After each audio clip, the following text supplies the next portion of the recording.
एक गांव में एक चंदन नाम का एक व्यक्ति रहता था। चंदन दिखने में बहुत ज़्यादा हैंडसम था। चंदन की पत्नी का नाम सीमा था। सीमा भी दिखने में बहुत ज़्यादा खूबसूरत थी और साथ साथ चंदन का बहुत ज़्यादा ख्याल भी रखा करती थी।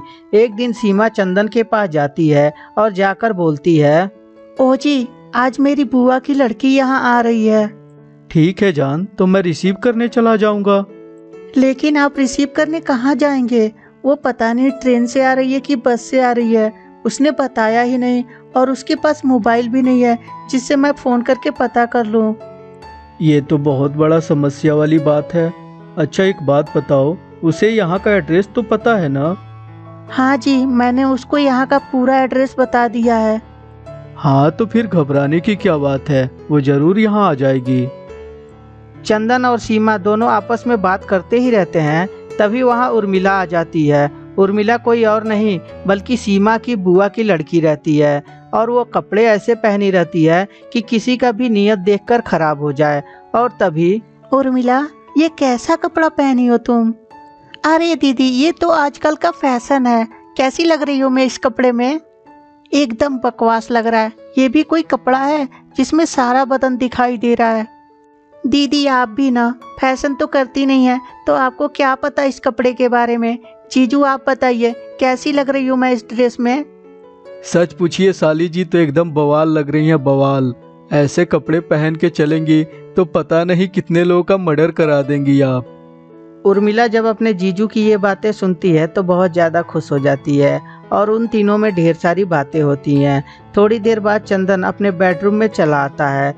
थोड़ी देर बाद वहाँ उसकी साली भी पहुँच जाती है और बोलती है, हाय जीजू, कौन से चक्की का आटा खाते हैं आप? इतना हैंडसम लग रहा है। चंदन तो बहुत ही शरीफ था और वो अपने पत्नी से बहुत ज़्यादा प्यार भी करता था, इसलिए अपनी साली की ये बातें सुनकर बोलता है, अरे साली साहिबा, जिस चक्की का आटा आप खाती हैं उसी चक्की का आटा तो मैं भी खाता हूँ।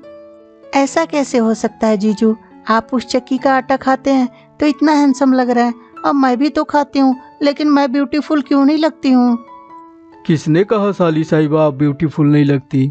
अरे आप तो एकदम बॉम्ब लग रही हैं, बॉम्ब। अगर जो कहीं गिर गई ना तो पूरा एरिया समाप्त हो जाएगा। अपने जीजू की ये बातें सुनकर उर्मिला चंदन के ऊपर आकर्षित होने लगती है और बोलती है, जीजू आप भी पटाखा से कम थोड़ी लग रहे हैं। खैर ये सब छोड़ो साली साहिबा, ये बताइए आपका पढ़ाई लिखाई कैसा चल रहा है? एकदम मस्त चल रहा है जीजू, बिल्कुल आपकी तरह। चंदन बार बार अपने बारे में सुनकर वो समझ जाता है कि साली साहिबा बहुत ज़्यादा मजाकिया हैं और तभी बोलता है, उर्मिला, पढ़ाई लिखाई के बाद आगे क्या करना है? शादी करना है जीजू, और ढेर सारा प्यार भी करना है। हे भगवान, अरे वो मैं नहीं पूछ रहा हूँ, ये पूछ रहा हूँ कि पढ़ाई के बाद आगे भी ग्रेजुएट करते हैं, उसके बारे में क्या विचार है? आगे के बारे में तो कुछ नहीं सोची हूँ जीजू। और इस तरह साली जीजा में ढेर सारी बातें होती हैं। तभी साली बोलती है, अगर जीजू आपकी शादी मुझसे हुई रहती तो क्या आप मुझसे बहुत प्यार करते? ये भी कोई पूछने की बात है साली साहिबा? अक्सर इंसान अपनी पत्नी से बहुत प्यार करता है, और तुम मेरी पत्नी होती तो भी मैं तुमसे बहुत प्यार करता। इस बात को साली साहिबा जब सुनती है तो बहुत ज़्यादा खुश हो जाती है और समझ जाती है कि ये मौका अच्छा है। अगर जो मैं अपने जीजू को प्रपोज कर देती हूँ तो शायद मेरी शादी जीजू से हो जाए। और यह सोचकर बोलती है, जीजू ऐसे भी मैं आपसे बहुत प्यार करने लगी हूँ, क्योंकि मैंने जब से आपको देखा है तब से मेरी आंखों की नींद उड़ गई है। तो क्या जीजू आप मुझसे शादी करेंगे? इस बात को जब चंदन सुनता है तो उसके होश उड़ जाते हैं कि ये साली क्या बोल रही है, मजाक कर रही है या सीरियस में बोल रही है।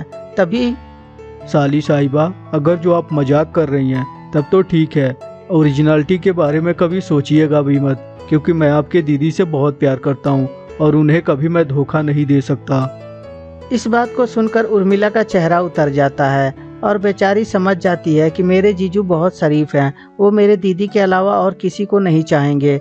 और तभी, सॉरी जीजू, मुझे लगा कि शायद मैं आपसे प्यार करने लगी हूँ तो आप भी मुझे देखकर प्यार करने लगे होंगे, लेकिन मैं गलत थी जीजू। हम इसके लिए शर्मिंदा हैं और आपसे माफ़ी मांग रहे हैं। और इस तरह उर्मिला अपने जीजू से माफ़ी मांगती है और उसके बाद तीनों हंसी खुशी से रहने लगते हैं।